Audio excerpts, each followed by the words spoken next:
Okay, everybody, and welcome once again to the Good Future Foundation booth at BETT. We are on day 3 of the largest EdTech event in the world. Very, very exciting time indeed. And I have 2 wonderful guests with me today to talk about AI and automating away childhood play. A particularly interesting subject for many educators, I'm sure. Before we kick off and get deep into our subject, let's just do a quick round of introductions.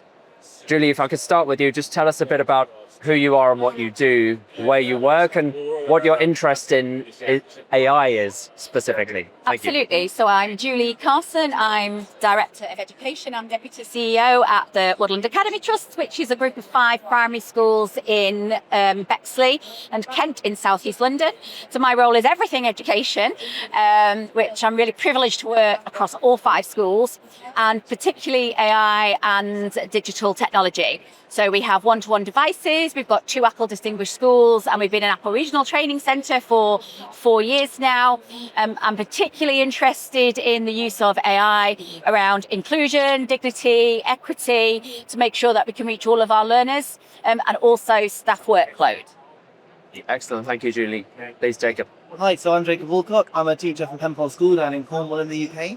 And I've been at that school since I was 5 years old. So I've been there my whole life, and I've seen technology come and go and things change and evolve. And when I was at school, I had an amazing computing teacher who really inspired me, and now I'm trying to be that person.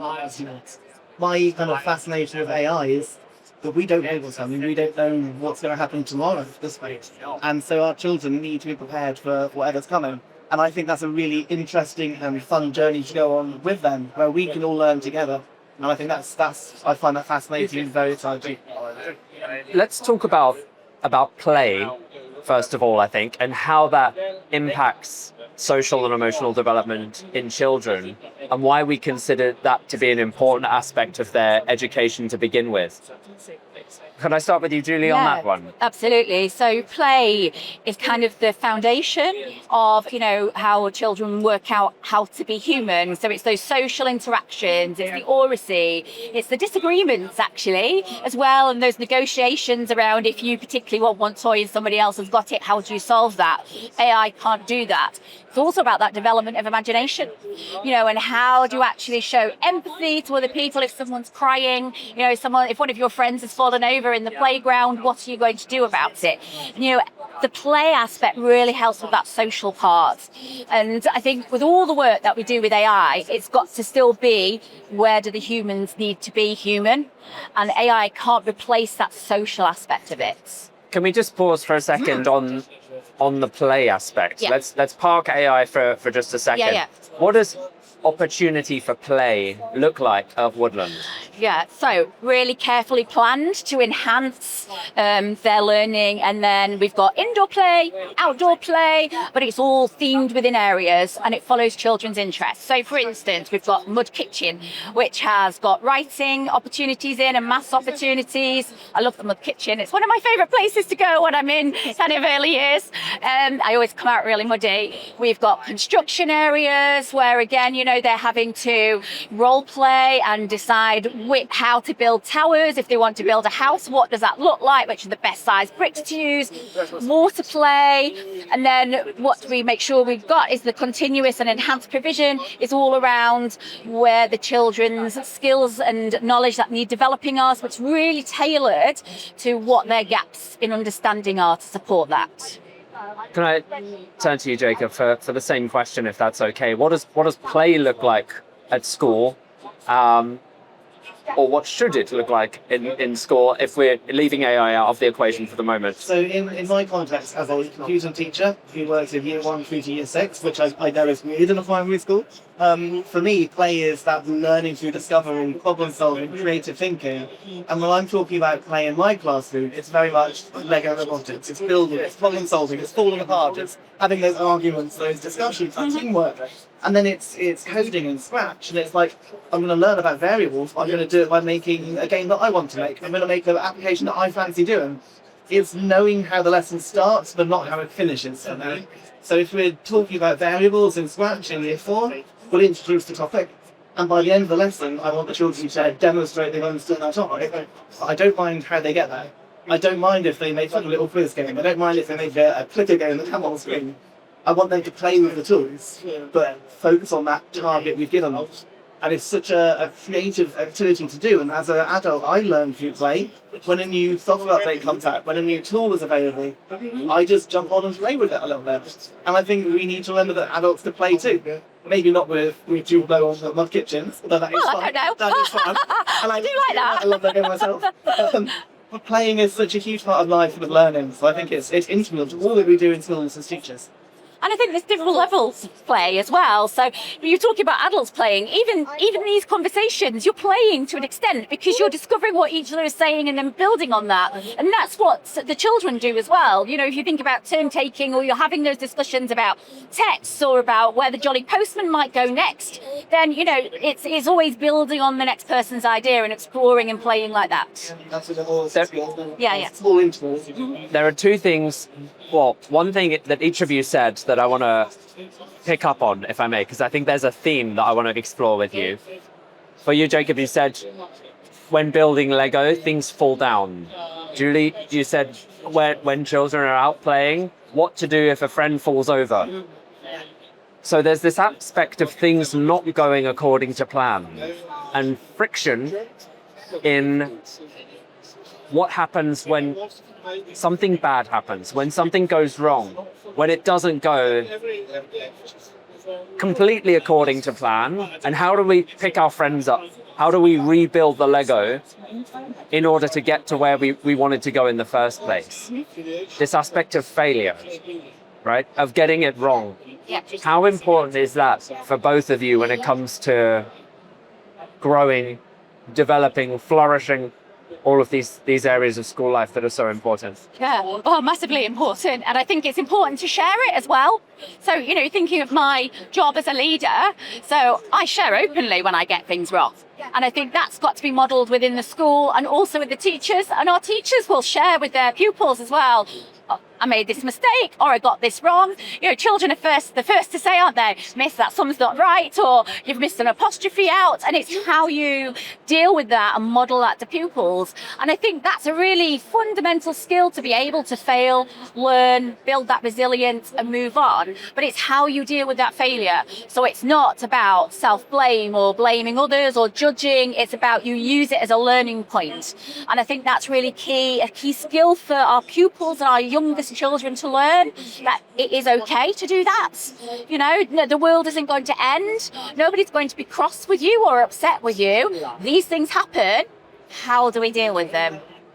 And that's exactly what I was saying to my students. When we have our computing lessons, some children are hesitant and nervous. And my kind of philosophy is, well, the computer's not going to suddenly catch fire and explode. The police aren't going to absolutely the windows and arrest them. Well, you never know. The worst that can happen is we press undo and we try it again. Yeah. And actually, when it comes to failure, to me, that's an opportunity for problem solving and development. Yes. And I love computing and technology because if a child makes a mistake, you haven't got a cross in your books. You haven't got a strike through it. You can just press undo and you can change it. And no one even needs to necessarily know that you made that mistake. So it feels like a very safe environment to explore that and to grow as a person and build that resilience. And coming back to the Lego falling down and all those sort of things, that is such a resilient thing to learn. You know, Lego robotics is not in the curriculum, and yet it is teaching all of the computing skills in the curriculum. And it's just the means to an end for the teaching and learning. But it adds so many life skills on top of those 6 or 9 bullet points that we have for computing. So we can really, really foster innovation, resilience, curiosity, teamwork by deliberately having things go wrong. And I see my job as a computing teacher as being the person that creates problems and the children fix them. So I just kind of get to sit back sometimes and watch them help each other out and watch them develop those problem-solving skills. If I do it for them, they're not going to learn anything. They need to be getting stuck in a safe way so that they can grow and develop and improve their skills. There's a reason that I'm asking about this, and we're going to sort of bring AI into the conversation a little bit more now. I'm really interested to know, I mean, we've established how important these aspects of play and failure are in day-to-day childhood development, right? And these things can happen at school. Of course, they can happen outside as well, but we do our best as educators to try and facilitate situations that might enable those things to happen. When we bring AI into the mix, there's a new dynamic in certain regards. I'm wondering if there are any examples that you've seen where AI can help support some of the things that we've been talking through here, or if there are examples perhaps where it's removed some of those aspects. And why is it important to get this right? It's a big question. Okay. I'm going to start with you, Jacob, if I can. So I'm immediately thinking about colleagues in my school using AI.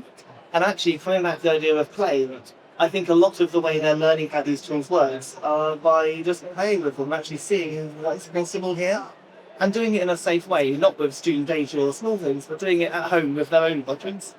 And when they realise that actually these tools are capable of doing X, Y, and Z, they can then start translating that into the school context. And then we can have discussions in our meetings and think, actually, is this an appropriate use? Can we do it safely and efficiently? But unless you're actually exploring it and playing it as a grown-up, it's very hard to know these things are possible. You don't know what you don't know. And so I think for me, that's a really interesting thing that we're finding with AI, is that it's just a case of getting stuck in a little bit, and then when you found something, coming back and talking about it and making a plan together as to where we take this safely in the school, which is a very different environment from just playing it at home and making the cat look like he's in the 1940s. Julie, what are your thoughts on this? Yeah, so I think there's different layers within it. So in the lessons, where some of the AI tools that we use, such as Magma Maths, has got Lava, which is a little chatbot which will support them. So if they get something wrong, it will say, would you like some help with this? And it will talk them through how to do it. It's also using that as a safe way to fail for our pupils, because our teachers can see it. So it's that low stakes environment where actually, if I get it wrong, I'm not going to have to sit here for half an hour doing nothing until the teacher comes round to see me. I don't have to put my hand up and say in front of the whole class, I'm stuck. They can just do it by pressing a little button or by pressing their hands up button within Magma Maths, and then the teacher will go and have a look. They can see from the heat map as well where children are going wrong, so can go directly to them. So there's a point of helping. I think the other thing that we do is we plan in failures, so we use AI for that. So we might say, for instance, I'm teaching this concept in science. Support me planning a lesson with these adaptations, these needs within my classroom. However, I want to plan for misconceptions. So what are the normal misconceptions that might come up in this lesson? So then, as part of the teaching, you're either prepared as a member of staff in a subject that might not be your strength to know what those misconceptions are, or it might be you use it as a teaching point to say, we've been doing this work in science, I'm going to show you something. Is this right? Is this not right? And then there's a conversation around, getting things wrong and failure and what happens if somebody thinks it's right and how you support them, and just exploring that understanding. So I think they're the key points for us where we've really tried to use AI to support our children to fail, actually. I'm going to play devil's advocate a little bit if I may. Those moments in the classroom, and of course this is going to be different for every single learner. Yeah. Particularly those in primary, where putting your hand up and getting something wrong can be a really, really big moment, right? You need to overcome a level of internal barriers, like emotional internal barriers, in order to put your hand up in the first place. And if you're not correct in what you say, or you don't get it quite right in terms of what the teacher is looking for, there's that all sorts of emotional flooding, the disappointment, regret, moments where you really need support as a young person, which is hard, of course, very, very hard. I'm sure we can all remember moments of that, like that from our own childhood. But ultimately, if there are the correct support mechanisms in place within the school environment, and hopefully at home as well, then those are moments of growth. Can be moments of growth, right? With the right environment. Are we risking losing some of those moments when it comes to what we're automating in the classroom? That's a really interesting question, but I think it's how you do it, and it's that psychological safety. So actually, you need to have that psychological safety with the relationships within your classroom before pupils do that. And I think what's happened previously, before we started on our tech journey and our use of AI, is that we'd see dysregulated pupils, because actually it was too much for them.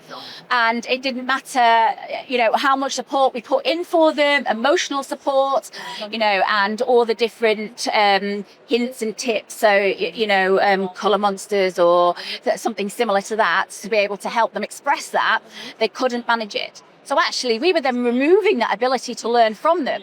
So what we found is by building this in first, puts them in a place of psychological safety before we then start to go, right, actually, I'm just going to move this little bit away from you. So then the children, because they feel safe within that environment and with their trusted adults and their friends, they can then work through. So they don't become as dysregulated. They might be angry, but they've got all those tools and they feel safe to be able to express that. And that's not an easy journey. That's taken us a long time to do. We still haven't got it right.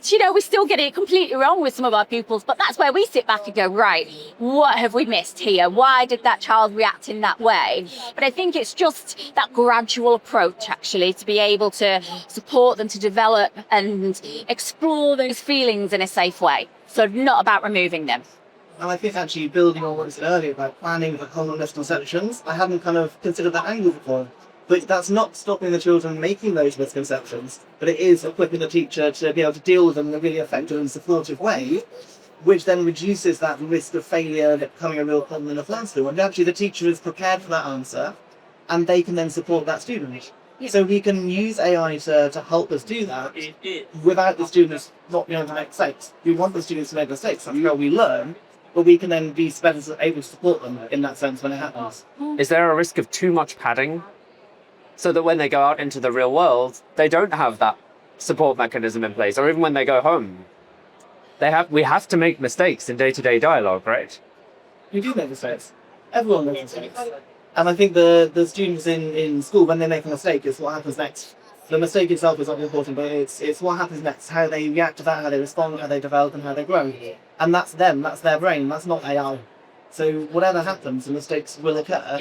And we as humans have a human-to-human connection, and we will help the children navigate through that. So I think AI can support us with those moments, but I don't think it's wrapped in and bubble wrap in that sense. I think it just kind of enables us to be in a position to best support them working through that, perhaps. I think it's that wider conversation with parents as well around, actually, this is what we found really works. So, here's some tools that you might be able to use at home as well to support, or this is the process that we've taken. So it's not just about having it as a separate entity. We're school, we're dealing with it. Parents, off you go. It's bringing them in to understand and providing them support as well. Quite a lot of parents have had failure experiences at school, might not even like school. So straight away, they're quite anti-school sometimes, and that's a really hard barrier to break. But when they realise that actually we're doing what we can to support their children, that's what they want to know, are their children thriving and doing well? So I think those sorts of conversations with parents about how we deal with failure and supporting them to do the same really strengthen it as well. Yep. This is a very new area, so I'm genuinely keen and interested to know what your thoughts are from a primary level. Actually, 2 years ago now, we released a report on the social and emotional impact of AI in schools, and we were looking specifically at patterns of connectivity, where students would have social issues and previously have gone to an adult or a peer or a family member to talk through the implication of their peril, of the challenge that they were facing. Now it's an AI chatbot, a sycophantic AI chatbot in a lot of cases, with very little context around what it is that the child has going on in their lives. One line of thought around this is, this is bad, right? It's reducing the number of interactions that child might have with another human being. The other is that doesn't necessarily matter, because at least they're talking about their emotions, how they're feeling, the problem at hand. It might be with a chatbot, but it's with something. I'm curious to know your thoughts about how we develop the right skill sets now that technology enables this in teenage years, and how we might be able to develop the right habits at a primary level. Oh, it's like a $64 million question, isn't it? Yeah, thank you so much, Jacob. That's so kind of you. I think it's around teaching pupils to be critical. So we still do a lot of work around who are your safe adults. We don't use the vocabulary, who's your safe AI chatbot? It's like, who is it you will go and speak to if something is worrying you? And I think as part of our curriculum, we've built AI right in from kind of early years up to year 6 about the use of AI, bias, ethics, when it's right to use it, when it's not right to use it. And I think part of that is us trying to show pupils, actually, yes, AI has a place. However, there's times where there absolutely isn't a place for it, and you still need to rely on that human connection. Now, whether that's going to impact when they're at their lowest or their saddest point or their loneliest point in teenage years, I don't know. I really don't know. And I think that's the difficult point. And for all we know, when our primary school children are in secondary school, every household might have an AI robot who is their main carer. So they'll be talking to them anyway. And I think we're trying to plan for the future and we don't know the future. So I think it's equipping them to be able to critically think about, when do we use AI, when do we not use AI? And I was at a talk with the Woolcock Foundation a few weeks ago, and there's a whole thing about not anthropomorphizing AI, and actually talking about how this is a tool which is giving you a predicted result based on the input that you've given it.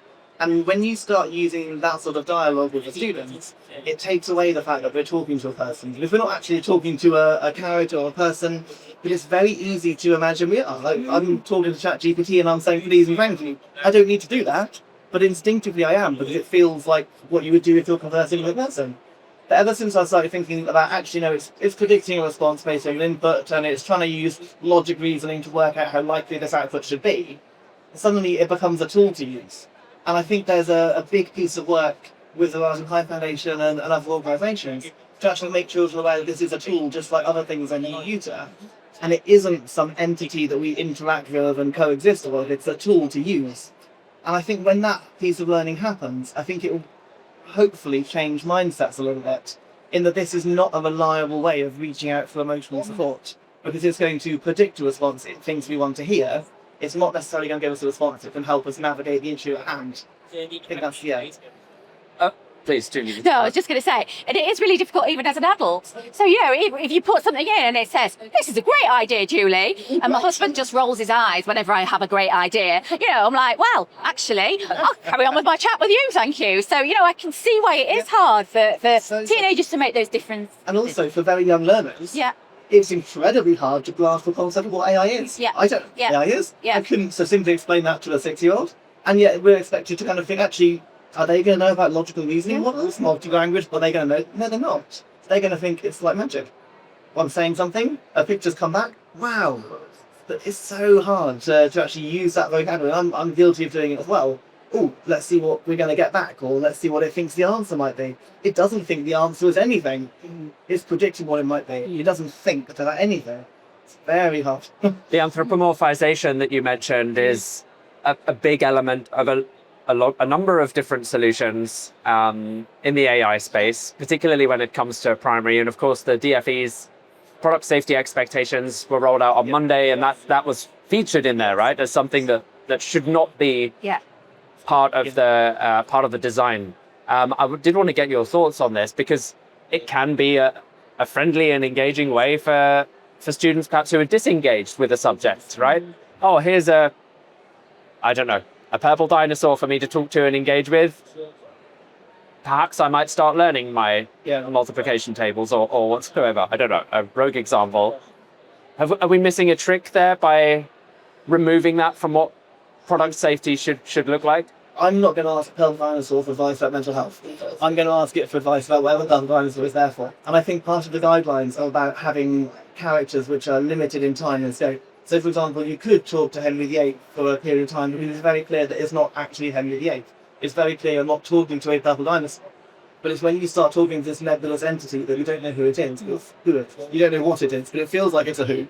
I think that's when the lines get really blurred. Yeah, no, I'd agree with that. So I'm thinking about, we use Mizu, but we're really clear to the children. It's pretending to be the big bad wolf, so you can have that conversation with it. It isn't actually it. And I think that's really hard to grasp. How can this thing pretend to be the big bad wolf if it's not actually the big bad wolf?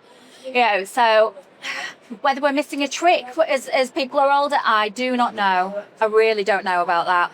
There are a lot of unknowns in this space for sure. I mean, we are, and I appreciate certainly the conversation around this. I think it's an incredibly important one. We're in a space at the moment where there's a huge amount of innovation happening. We have a number of tech solutions all around us. As I mentioned at the beginning, the largest ed tech event in the world right now. What advice might you give, particularly to primary teachers who are in this environment for the first time? How much of this should they be thinking about when they're looking at the next shiny and fancy AI solution? So, sorry, is that all right?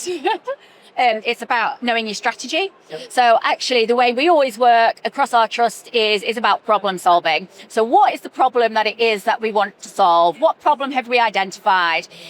And you work it from there. So you don't just look at, oh, that looks great, that's shiny. Oh, I've got some really lovely goodies from this stall. It is, what is it you want it to be doing within your school? And then from there, think about the data aspect, then look at a pilot, don't just roll it out. But it is, I think back to when I first came to BETT many years ago, I won't say how many years ago, and it is really easy to get drawn in and get lots of information about, oh gosh, these robots look fantastic. But what is the point of them? It's always, does it enhance your pedagogy or does it take away from your pedagogy? So it's strategy, problem solving, and pedagogy. They're the three things you need to keep in mind. 100%. I remember my first couple of years going to BETT as well, and you see all the robots and you see all this, and you're like, that's so cool. And then you come back the next year and you start rolling your eyes at them and you think, well, why? What's the point? And I found that with AI. A few years ago, we came along, 2 years ago, and we were looking at new MIS systems and we had demos, and they're like, oh, we've got some chatbot in this. Here, would you like a poem about your school written by Henry VIII? No, I don't. Because you're my MIS system. I don't need that. And yet that was their big selling feature of the year. And it's not about the new and shiny things. It's about what's a meaningful use of this technology that can help us. And you mentioned Magma earlier. And I still feel like that's the best use of AI that I've seen in the school-based product, because it's not shouting about AI. It's just there in the background, saving you a little bit of time, drawing connections that you might not necessarily see. And it's just implemented in a really seamless way. To save teachers time. Absolutely. And I don't think it's a big flashy thing with AI. I think it's what's actually practical and useful. And how can this fit into the strategy we have and the problems that we need to solve? Big fan of Magma Maths, of course, and the work that they're doing for numeracy in education, and some great examples from both of you. Really, really appreciate your time here at BETT. There's still so much to see and do on day 3. So very, very grateful to have you here with us at Good Future Foundation. Thank you, everybody, for watching. Thank you for inviting us. Julie and Jacob, Thank you so much. have a wonderful day ahead. Thank you, you too. Thank you.